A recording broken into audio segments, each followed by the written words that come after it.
Ito ang gateway to Bicolandia, ang unang bubungad sa mga motoristang bebiyahe papuntang Bicol. Ang rehiyon ng Bicol ay binubuo ng 6 na probinsya. Ito ay ang Albay, Camarines Norte, Camarines Sur, Catanduanes, Masbate at Sorsogon. 3 ang binisita natin dito, kung saan bawat probinsya ay may magagandang kwento tungkol sa kultura, kasaysayan at likas yaman, katulad ng bulkan, dagat at masasarap na pagkain. Unang-una na dyan ay ang probinsya ng Albay, kung saan matatagpuan ang perpektong hugis apa na Mayon Volcano, ang dambuhalang statue ng Nuestra Señora de Salvacion, Mayon Skyline, kung saan tanaw mo ang ilan sa mga nakapaligid na lugar sa Mayon, Daraga Church na isa sa mga dinarayong simbahan, Cagsawa Ruins, kung saan nananatili ang kampanaryo ng simbahan na winasak ng pagsabog ng Mayon Volcano, at ang pinakamaliit na chapel sa buong Pilipinas na matatagpuan sa Farm Plate. Ang lalawigan ng Camarines Norte, kung saan matatagpuan ang pinakamahabang boulevard sa Pilipinas na kung tawagin ay Corazon C. Aquino Boulevard na nasa tapat ng Bagasbas Beach. Sa Sorsogon naman matatagpuan ang Bulusan Lake, isang napakagandang lawa na nasa paanan ng Bulusan Volcano. Barcelona Ruins Park, kung saan makikita ang lumang simbahan na gawa pa sa bato. Lola Sayong Eco Surf Camp ng Gubat. Dito, pwedeng matuto kang mag-surf habang tinatamasa ang simpleng pamumuhay. Sorsogon Sports Arena, isang world-class na pasilidad kung saan ginaganap ang malalaking sports event at cultural gatherings. Ang Our Lady of the Most Holy Rosary Shrine, matatagpuan ito sa napakataas na lugar kung saan tanaw mo ang karagatan at kabundukan. Sa biyaheng ito, hindi lang yan ang mga binisita natin. Iba't ibang lugar, ngunit iisang probinsya. Kaya tara, samahan niyo po ako sa aking biyaheng Bicol Adventure.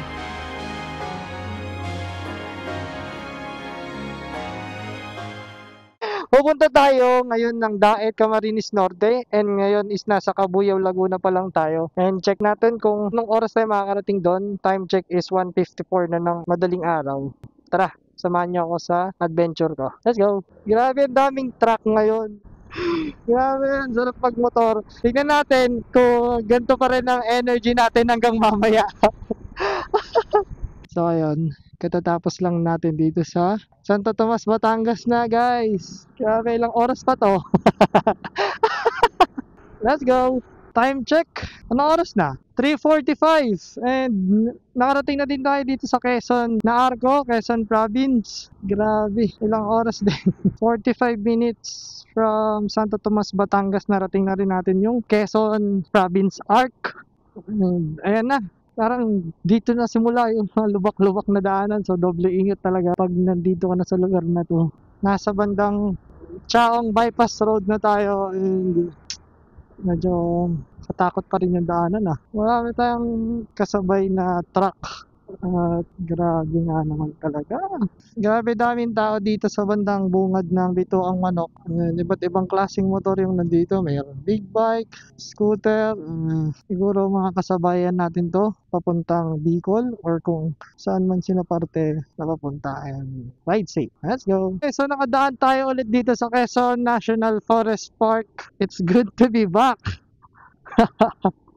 Yung talagang napakaganda. Pag pupunta kayo ng Bicol, isa to sa mga madadaanan nyo. Ang Quezon National Park o mas kilala sa Bitukang Manok. Ayun Quezon National Forest Park. Ang ganda. Pwede tayong tumigil pero alanganin na din kasi sa oras. So ayun guys, ride safe sa inyong lahat. Tuloy-tuloy na tayo. Stop! Anong oras na? Inabot tayo ng 5:42. Ngayon nandito pa rin tayo sa Timonon, Quezon. Katatapos lang natin ang Bitukang Manok. Grabe yung hamog guys. Kita nyo ba? Pasok tayo sa kanan. Uneven surface. Mukhang lubak-lubak ulit. Baba tayo. Uy, grabe. Ang ganda. Tanawin pa lang yan. What if nagpapahinga ka na? Agad na siya. Ayan na. To Bicol guys. Okay ka? Time check 6:41 nasa Gumaca Bypass Road na tayo. Medyo malapit-lapit naman na. And kita mo yung madadaanan, sobrang ganda. Grabe din yung hamog. Ang ganda ng tanawin. Kasi puro puno talaga yung makikita mo at ang lamig. Grabe ang ganda ng tanawin dito sa Gumaca Bypass Road. Grabe, hampas ng hangin sa katawan mo. Talagang nahawi siya ng pagod. Ayan, grabe. Pakaganda na mas okay mag-video pag ganito. Nakita mo yung view tapos kahit saan ka man tumingin na puro puno. Ayan, grabe. Ang ganda, guys. Sana mapuntahan nyo din to. Gumaca Bypass Road. Nandito lang naman ako, guys, para ipahatid sa inyo or maging inspirasyon nyo na may mga gantong kagandang tanawin sa Pilipinas. Grabe, ganda. So, ayun, grabe. After 6 hours, narating na rin natin yung gateway to Bicolandia. Dito lang yan sa Camarines Norte. Grabe, ganda. Sana makapagpalibad tayo ng drone.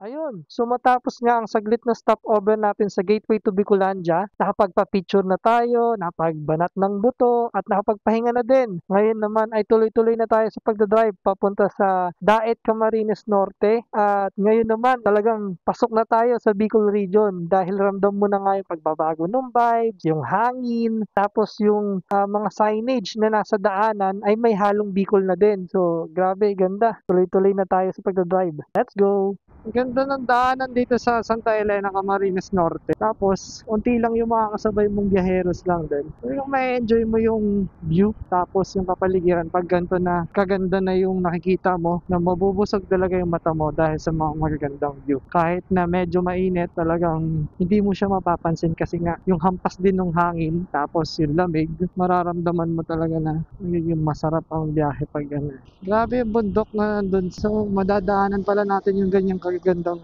bundok. Grabe, ganda. Ganda, gandang tanawin.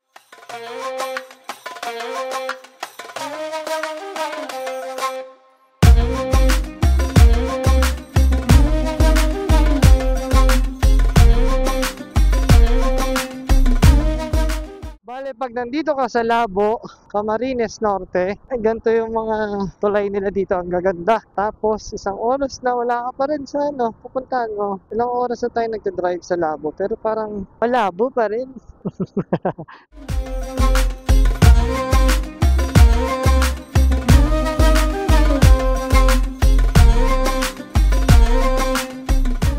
Ito, Matnog, 344 kilometers. Daet, 42 kilometers. Kapalonga, 31 kilometers. So, bale, ito yung mga parang east-west sila. Oh, ganda ng daan. Wow, may Mercury Drug, may 7-Eleven. Oh, itong lugar na to ay nasa Talisay, Camarines Norte na tayo. Talisay Public Market. Ako, Bicol. Yeah! Nasa Bicol na talaga ako. Grabe, ang galing.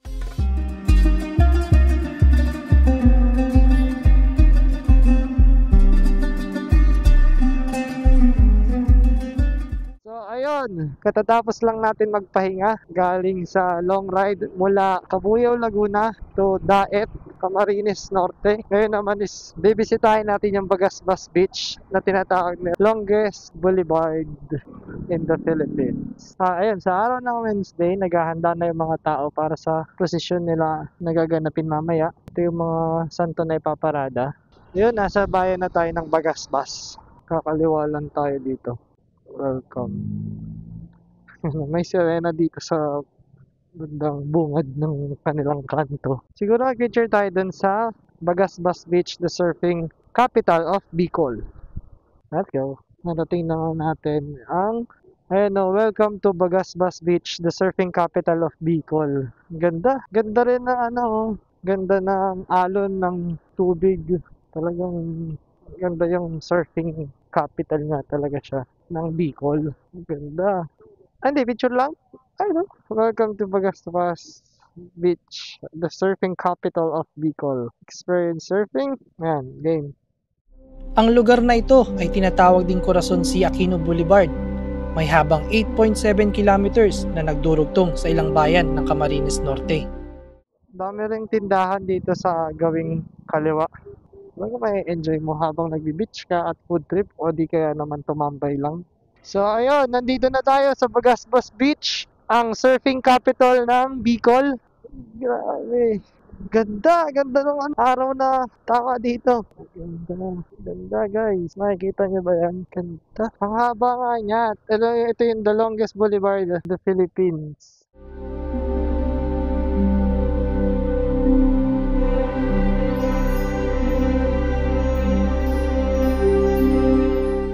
So, ayun guys, galing tayo sa Bagasbas Beach. Nasa tapat pa rin naman tayo ng Bagasbas Beach. Ayun pala, may signage na the longest boulevard in the Philippines, connecting Visons, Lisay Daet, Mercedes. Tapos, ngayon naman, sa tapat ng Bagasbas Beach, ito yung tinatawag nilang Obang Ramen na tikman natin ngayon kung gaano siya kasarap. First bite.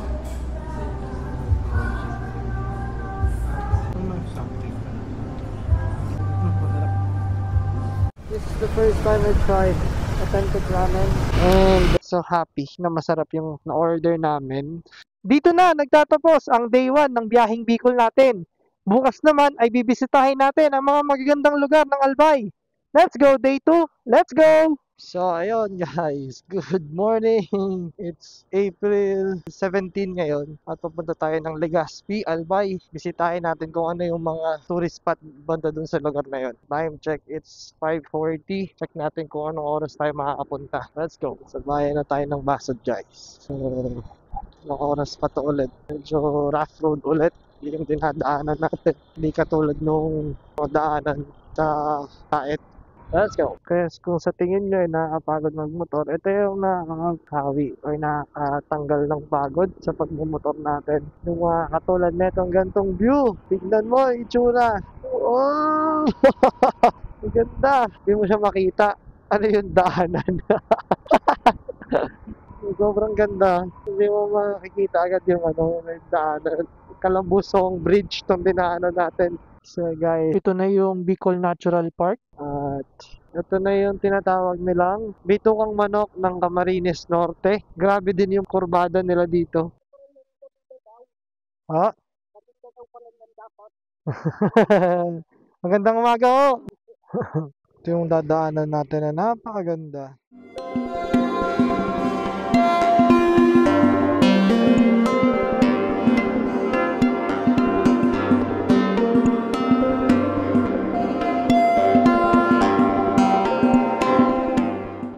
Habang nagda-drive ka o habang nagmamotor ka, sobrang ganda ng mga ganong tanawin at nakaka-relax. Marami pang magagandang view dito sa Pilipinas na kailangan madiskubre.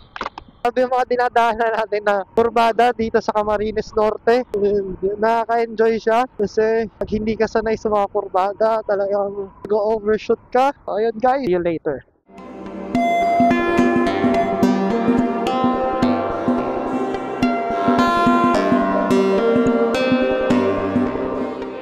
Ayun, so we are leaving Camarines Norte District Engineering Office, Region 5, Bicol, Highway Boundary. Makakarating na tayo sa Camarines Sur, another province naman dito sa Bicol. Ayun, tama. Tara.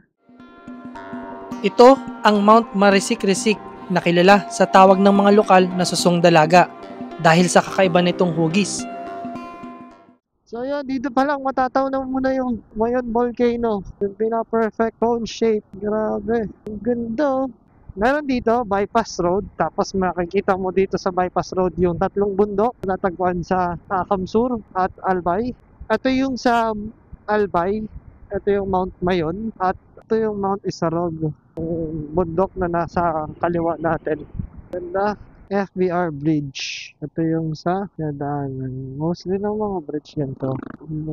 Ito. So, malapit na tayo dun sa Mayon. Dito pa lang, kita mo na yung cone shape niya. Albay Province, Pulagi. So, ayun. Nandito na tayo sa Albay. Dito pa lang, kitang-kita mo na yung pagka-perfect cone shape ng Mount Mayon. Ang ganda tignan. Ganda ng view. So, palapit na nga tayo dun sa Mayon! Woo! Dahil na, pag ganun nga, oh. Ganda!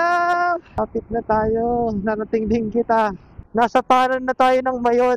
Kitang-kita mo na talaga yung Mount Mayon. Ilang oras nating binahe, makarating lang dito. Grabe pagod. Pero napakaganda. Ganda. Pero grabe ganda. Parang natin siyang iniikot kasi kanina pa natin siya nakikita, malayo pa lang. Tapos ngayon, palapit na tayo ng palapit. Grabe, ang ganda. So yun guys, makalipas ang 4 na oras sa pag-drive, narating na rin natin yung Mayon Skyline. And sa ngayon, hindi nagpapakita si Mayon. Siguro hintayin natin siya maya-maya. Ang Mayon Skyline ay isa sa mga pinakamagandang view deck sa buong Bicol. Nasa taas ng halos 2,700 talampakan. Dito, matatanaw mo ang malawak na karagatan at mga karatig bayan na perfect sa panoramic view ng Albay.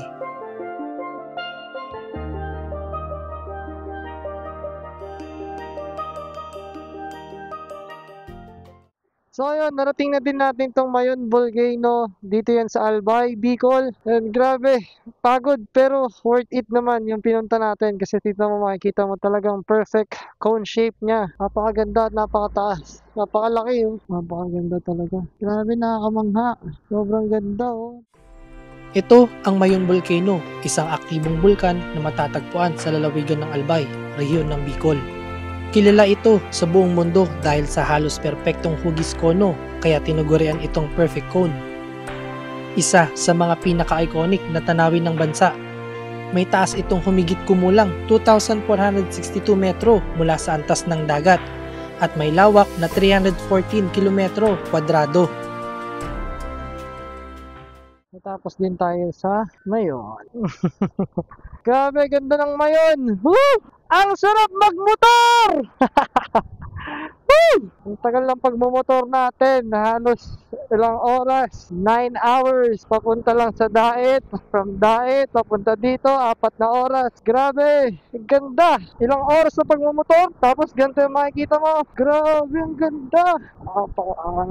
Ganda oh! Grabe, nakakamangha yung view. Grabe, kapagod yung biyahe. Pero nakakapawi ng pagod yung mga gantong view. Tingnan mo, ganda.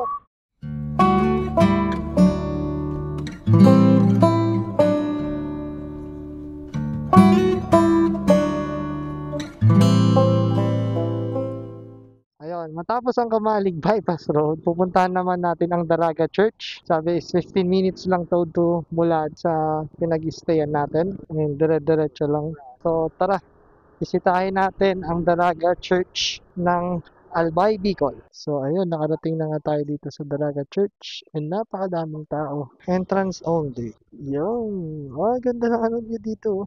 Parking is free. Ang Daraga Church ay kilala rin bilang Church of Nuestra Señora de la Porteria.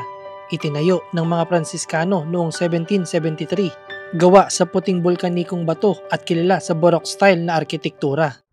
So, ayun, after natin mag-Daraga Church, since bawal nga magpalipad ng drone doon, dumiretso na rin tayo dito sa Nuestra Señora. Malapit lang naman siya sa Daraga Church. Inabot lang ng 5 minutes na pagdadrive or depende sa traffic na makakasalubong nyo. Ayan, napakaganda dito. Nandito yung pinaka-statue or santo na sobrang ganda. Ayan, napakaganda niya. May rotonda yan sa gitna. Ikot na muna tayo. Ayan siya guys, napakaganda. So ayun, nakarating na tayo dito sa Nuestra Señora de Salvacion. Ito ang Nuestra Señora de Salvacion. May taas na 15 meters. Isa sa mga pinakamataas na religious statue ng Bicol. Matatagpuan sa rotonda ng Barangay Dita, Pawa at Tamauyan. Nakaharap sa dagat, simbolo ng proteksyon at pananampalataya ng mga taga Bicol. So ayun, hi guys! This is Roylan the Adventurer and nandito tayo sa Nuestra Señora de Salvacion. Ito yung magiging view natin. Inabot na tayo ng gabi pero marami pa tayong pupuntahan. Meron pa tayong isang pupuntahan mamaya, yung farm plate.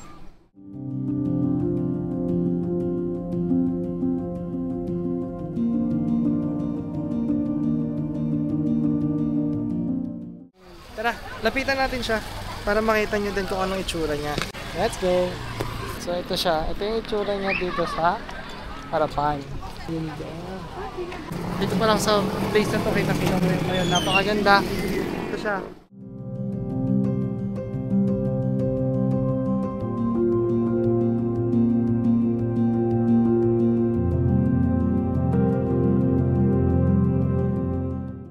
katatapos lang natin sa Nuestra Señora de Salvacion. Ngayon naman is mabiyahe tayo ng 20 minutes papunta sa Farm Plate. Sabi nila is napakaganda daw doon pag gabi. So tamang-tama lang na gabi tayo pupunta doon.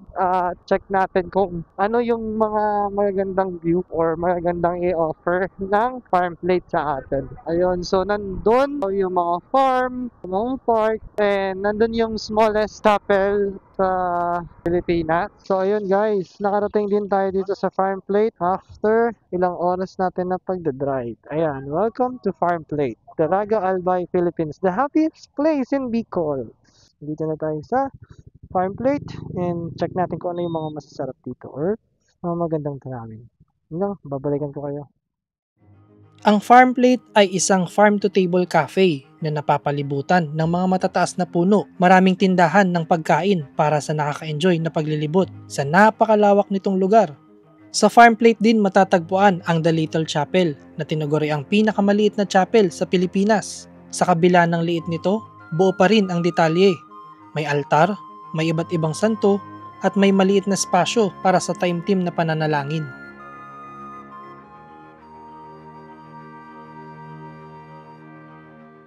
Ayan, so natapos na tayo sa the happiest place in Bicol. Ito yung tinatawag nila na Farm Plate. Dito na nagtatapos ang day 2 ng Bicol tour natin ngayong 2025. So bukas naman is punta tayo ng Sorsogon para explore natin kung anong magagandang places sa Sorsogon. Let's go, day 3! See you Sorsogon! So ayun guys, third day na natin dito sa Bicol tour. Ngayon pupuntahan natin ngayong araw is Sorsogon. Tara, samahan niyo ako. Marhay na aga guys! Day 3 na nga ng Bicol Tour natin at pupuntahan natin ang mga tourist spots sa Sorsogon. Time check is 5:41 AM. Ang oras ng biyahe natin ngayon ay 1 hour at 31 minutes. At ang estimated time of arrival naman ay 7:08. Sakto, umagang-umaga at wala pang traffic kaya ma-enjoy natin itong araw na to. At sana mag-enjoy din kayo sa panonood sa akin. Let's go! Ayun, so itong dinadaanan natin ngayon ay ang Taysan Mariawa Road kung saan may malapad na kalsada at sa gilid naman nito ay may mga malalaking puno. Tapos grabe yung lamig ng hangin lalo na ngayong umaga at nasa itaas din tayo ng bundok kaya siguro ganun kalamig yung hangin. Hindi mo mararamdaman yung pagod. Talagang dire-diretso lang tayo kasi nga napakaganda ng view at nakaka-relax din siya para mag-rides kaya grabe, sulit. Ganda nito, ganda ng Sorsogon talaga. So ayun, bale, andito tayo ngayon sa Coastal Road ng Sorsogon City. 9 minutes na lang papunta tayo sa Sports Coliseum. Let's go! Marhay na aga, Sorsogon! Ayun guys, yung Mount Isarog, apakaganda. SM City, Sorsogon. So SM, Sorsogon! Ganda! So ayun guys, makalipas ang 1 oras at kalahati natin na pagdadrive, ating na din tayo sa Sorsogon Sports Arena. Ang ganda. I'm in trouble again. Let's go, let's go. Ito ang Sorsogon Sports Arena, binuksan noong October 17, 2024 at may kapasidad na 12,000. May malawak na stadium, kompletong amenities at disenyo na talagang ipinagmamalaki ng mga taga Sorsogon. So ayun guys, nakarating na din tayo dito sa Sorsogon Sports Arena matapos ang 1 oras at kalahati natin na pagdadrive mula sa Albay, Legazpi. So, ayan, sobrang ganda. At napakalaki pala na itong Sorsogon Sports Arena sa personal. Dati kasi sa picture ko lang siya nakikita and may pagmamalaki to sa akin. Ngayon, kaya nasa harapan ko na siya. Napakaganda. So, susunod naman na pupuntahan natin is Lola Sayong kung saan tayo magbi-beach naman. Tara, samahan niyo ako. Let's go!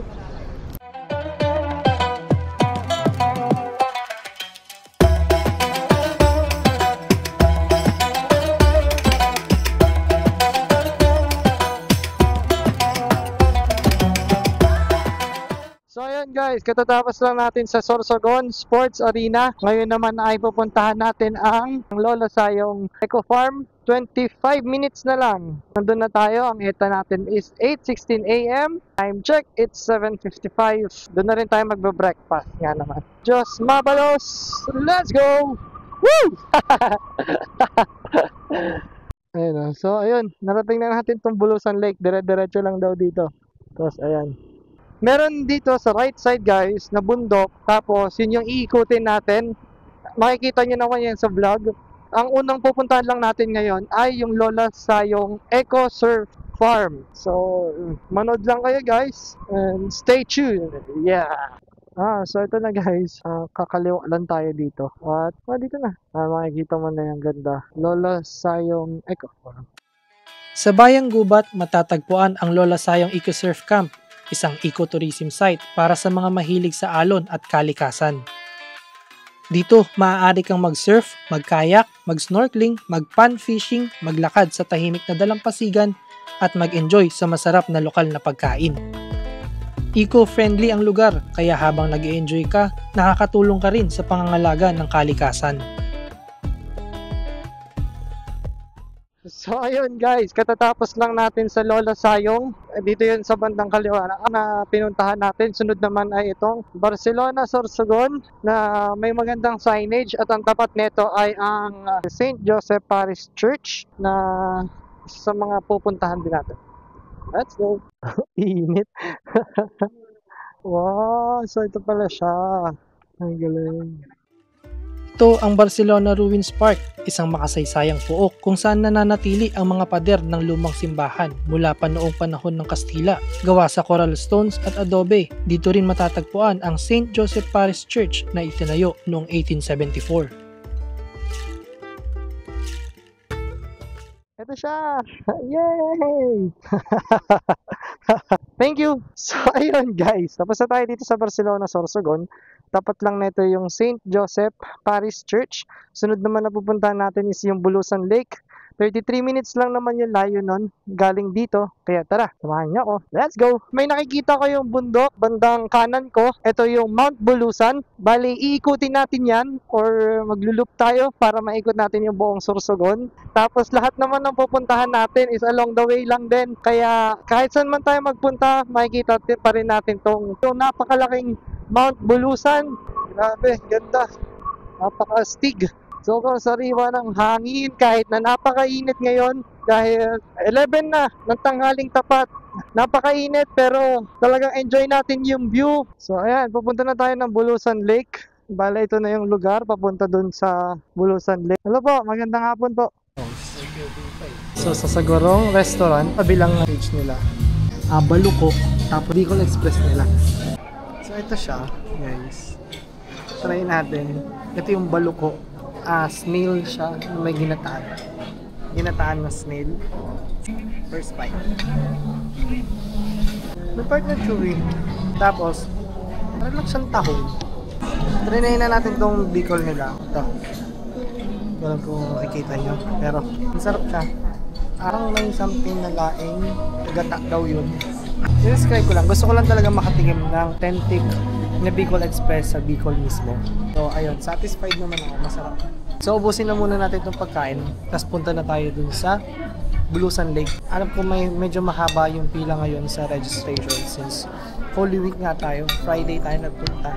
So, asahan naman na mahaba talaga yung pila. So, kain tayo. Volcano Natural Park. Dati ko lang nakikita yun sa picture. Ngayon, nandito na ako. So, achievement. Yeah! Yay! Bulusan Lake! Ayun, dito naman tayo sa Bulusan Ecotourism Center. Pupunta natin yung Bulusan Lake. After ng registration, pwede naman pala maglakad. Hindi nga natin nahintay na yung coaster kasi parang almost 1 hour pa naman yung hihintayin para lang makasakay dun sa coaster. Kaya ang ginawa natin is lalakarin na lang natin siya.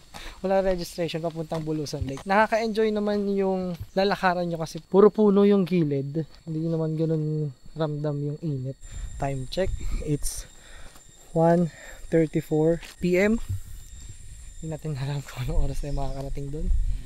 Bawal daw kasi na dalhin yung motor na doon sa pinaka loob. Okay lang din naman para sa amin kasi nga katatapos lang kumain. So, workout na ito. Tapos kakain tayo ulit na marami mamaya. Ganun na.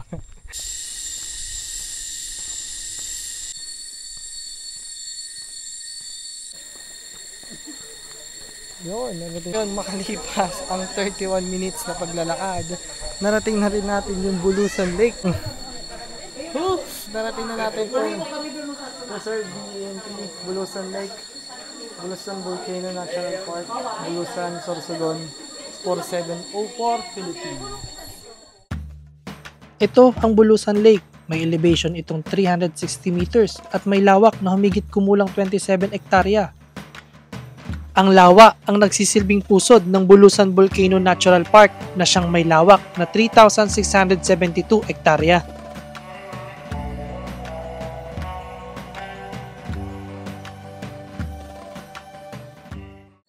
So ito yung parang itsura ng Bulusan Lake.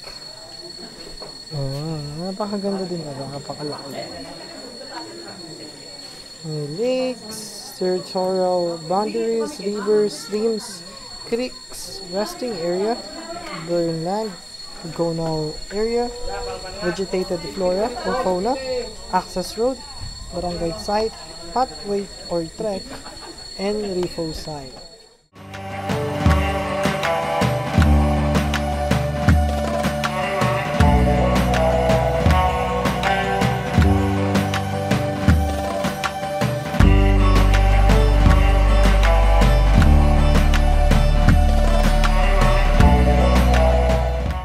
Na yung pictorial natin dito sa Bulusan Lake.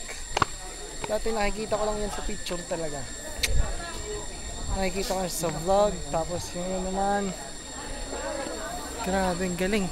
May ganito din sa kanilang Our Lady of Lourdes. Yun, thank you kay Sir Noel. So ayun, natapos na rin ang Bulusan Lake tour natin. Akit na tayo ulit. So, let's go! Ayun, natapos na nga ang pagbisita natin sa nakaka-relax na Bulusan Volcano Natural Park. Ang sunod naman na pupuntahan natin ay ang napakagandang Our Lady of the Most Holy Rosary Shrine. Time check, 4:09 na. At ang biyahe natin ay 46 minutes. Grabe, ganun kalayo yung susunod na pupuntahan natin. Siguro makakarating tayo doon ng bandang 4:52 na ng hapon. O di kaya depende pa kung may traffic tayong madadaanan. So tara, samahan niyo ako sa rides. Let's go! Ayun, nandito na nga tayo sa lugar ng Plaza Escudero kung saan matatagpuan yung 16K Blue Roses. Ito yung nasa gilid ko. At yung pink roses naman, ito yung nakapaligid doon or nasa gilid ng Our Lady of the Most Holy Rosary Shrine. Ito yung mga roses na umiilaw tuwing gabi at napakaganda nito pagmasdan. Ito siya, napakaganda. Ang Our Lady of the Most Holy Rosary Shrine ay isang dambuhalang statwa ng Birheng Maria na may taas na 52 feet na tila nagbabantay at nagbibigay ng kapayapaan sa buong lugar. Ito yung Our Lady of the Most Holy Rosary Shrine. Dito yun sa Kasiguruan, Sorsogon. Tayo. Bale, ito yun. Ayan. Apakalaki. Tapos, itong mga roses daw na nasa gilid niyan ay umiilaw tuwing gabi. Apakaganda. Ito na siguro yung last pupuntahan natin dito sa Sorsogon. Check natin kung aabot tayo mamaya sa pagpapailaw ng mga roses dito. Pero dito pa lang, makikita mo na napakaganda na yung lugar. So, tara, travel tayo ulit. Marami pa tayong pupuntahan dito sa Bicol.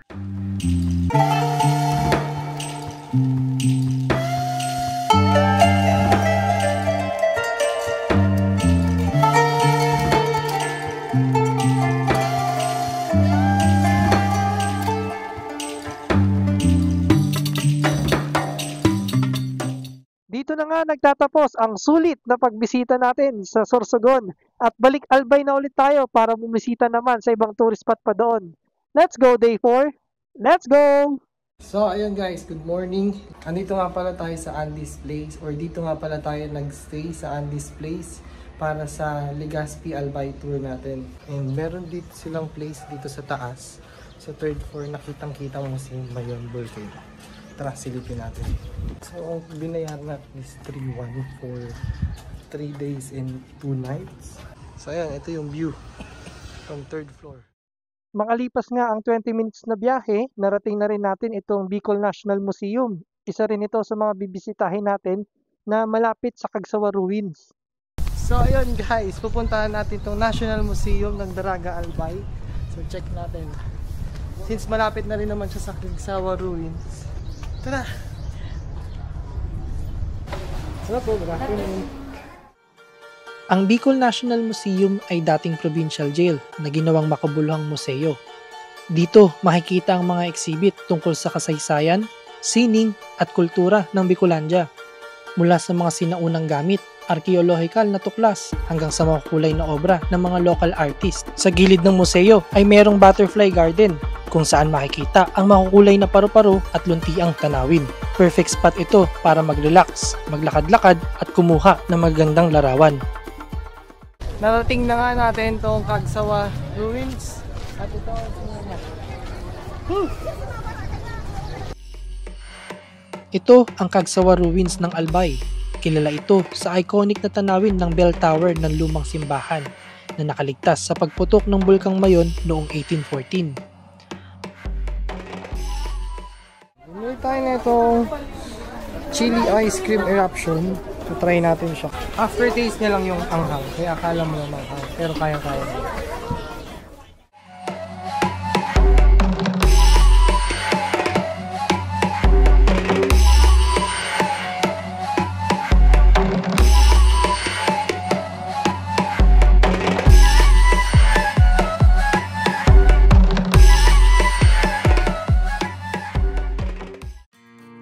Dito na po nagtatapos ang aking Bicol Adventure. Sana po ay nagustuhan nyo ang aking biyahe at sana mapuntahan nyo rin po ito. Huwag nyo pong kalimutan na mag-like, comment at subscribe para sa mas marami pa nating travel adventures. Maraming salamat po sa pagsama sa aking adventure at kita-kit sa susunod ko pang biyahe. Keep going at ride safe. Let's go!